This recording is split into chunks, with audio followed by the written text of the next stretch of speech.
If you could walk into a medieval town in the year 1300, something would feel off. Not frightening, off.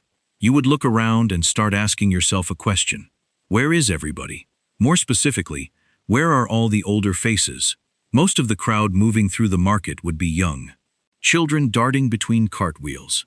Teenagers hauling sacks beside their fathers. Young mothers clutching infants at the bread stalls. The street would feel young, far younger than any neighborhood you have ever known. And that would seem to make sense. After all, you have probably heard this before. Medieval people died before 35. Some say 30. Some say even younger. Either way, the message never changes. Life in the Middle Ages was brutally short. It sounds like medieval people barely survived long enough to become adults before old age finished them off. But here is the strange thing. That statistic is both true and deeply misleading. And to understand why, you first have to understand what daily life actually looked like. Imagine you are living in a medieval village. You wake before sunrise. The fire needs stoking before anything else. The animals need feeding. The fields are waiting. And immediately, your entire existence orbits around one problem: survival. Food has to be grown, stored, and protected. Water has to be hauled from the well. Children have to be watched. The weather has to be read. Because a failed harvest does not mean a trip to the market for something else. A failed harvest means your family goes hungry until spring, and spring can feel very far away. And every single part of that life came loaded with risk. Start with something ordinary. A blister. Today, you ignore it. Maybe you complain about it. A week later, you have forgotten it existed. In medieval England, a blister that opened and became infected could start something far more serious. There were no antibiotics. There were no sterile bandages. Monks kept herbal remedies. Barber surgeons set broken bones and pulled teeth. But the invisible world of bacteria was completely unknown. A wound could begin festering silently, and by the time a fever set in, almost nothing could be done. The people around you could pray. They could bring you water. That was largely the limit of what medicine could offer. Then there was hunger. Imagine the harvest comes in short. That is worrying. Imagine the following year brings drought. Now people are frightened. A third bad season starts hollowing out the village. The elderly get quieter. The children get thinner. Nobody knows when it will turn. Medieval communities lived in a cycle where abundance and starvation were never more than one bad season apart. And starvation did not arrive quickly. It crept in, slowly weakening bodies until illness finished what hunger started. Even ordinary work carried real danger. A farmer using a scythe could misjudge and open a serious wound. A blacksmith worked near flames, hot enough to cause burns that could not be properly treated. A carpenter on a cathedral roof was one slip away from a fall no surgeon could fix. Medieval skeletons excavated across Europe show clear evidence of healed fractures, crushed vertebrae, and injuries that modern doctors would treat with surgery and rehabilitation. Back then, you recovered or you did not. There was no middle option. And then there was the thing everyone dreaded without ever saying it plainly. Plague. Not just the Black Death of 1347, though that alone killed roughly a third of Europe in 4 years. Disease moved through medieval populations the way fire moves through dry wheat.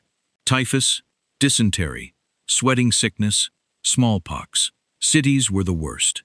Streets packed with people, open sewers running alongside market stalls, water drawn from rivers that also carried waste downstream. When illness entered a town, it did not leave quietly. By this point, the statistic sounds entirely believable. Medieval people died before 35. With everything stacked against them, it seems almost generous. Maybe hardly anyone reached middle age. Maybe gray hair was genuinely rare. Maybe those towns really were filled wall to wall with young adults and children. But this is where the story turns. Because medieval people were not simply collapsing at 35. If you survived childhood, reaching your 50s or 60s was not unusual at all. Imagine a medieval village of 10 children born in the same year.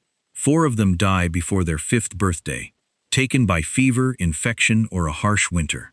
The other 6 live to see 60. What is the average lifespan of those 10 people? 36 years. But not one of them actually died at 36. Nearly half died as small children. The rest grew old. The average tells a true story, just not the story most people imagine when they hear it. This is the trap buried inside medieval life expectancy numbers. When historians calculate average lifespan, they count everyone, including infants and young children. And in the medieval world, childhood was extraordinarily dangerous.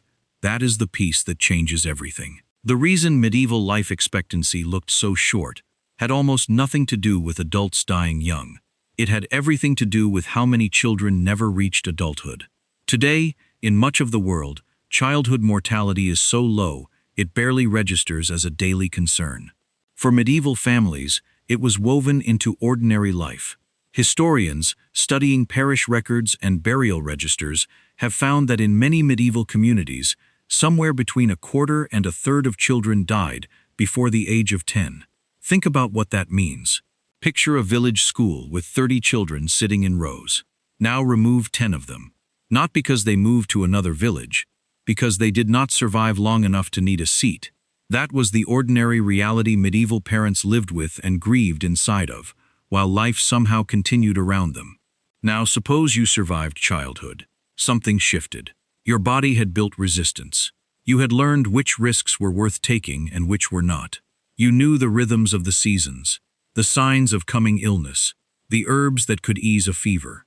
The odds were no longer against you in the same way, which is why medieval adults regularly reached ages that surprise modern people when they first encounter the records. Medieval graveyards across England, France, and Germany contain remains of individuals who lived into their 50s, 60s, and beyond. Church records name priests who served into old age. Guild records track craftsmen across decades of work. Nobles and merchants appear in legal documents over spans of 40 and 50 years. These were not rare exceptions.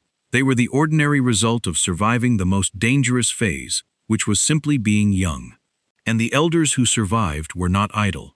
In a world without written records for most people, an elderly farmer who remembered the flood of 40 years ago, or the frost that killed the early crops twice in her lifetime, was carrying knowledge the entire village depended on. She was the record. He was the calendar. The accumulated memory of older villagers was the closest thing most medieval communities had to institutional knowledge. Lose an elder, and you lost something that could not be copied or stored anywhere else. This changes how we picture the medieval world entirely. The image in our heads is usually wrong. We imagine streets populated almost entirely by the young, a world where 30 was considered ancient, where gray hair was practically mythical. The reality was more layered. Medieval communities contained children, young adults, parents, grandparents, and elders, the same range of ages you would find anywhere. The difference was the number of people who never had the chance to grow old. The tragedy of medieval life was not dying at 35. The tragedy was never reaching 10. That is what dragged the average down, not some biological ceiling that caused medieval bodies to give out in early adulthood.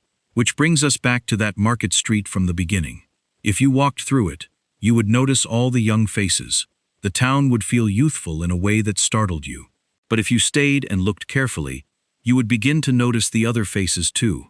The miller with the white beard, and the slow, careful walk, who has ground wheat in this town for more than 40 years. The midwife, whose hands have delivered half the village.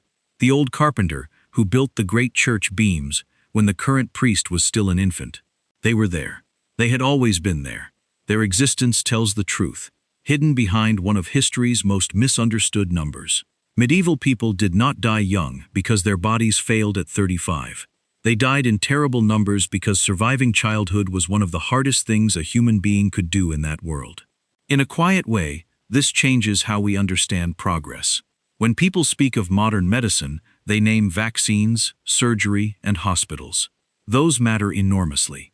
But perhaps the single greatest change in human experience over the last 2 centuries is something far simpler. We learned to keep children alive. Clean water, sanitation, basic nutrition, and immunization did not create old age. Old age was always waiting. What those things did was make it far more likely that a child born in winter would live to see many more winters after it. For most of human history, the hardest part of growing old was not the growing old. It was getting there in the first place, and every person alive today carries that survival in their blood. passed down through every generation that managed, against the odds, to make it through.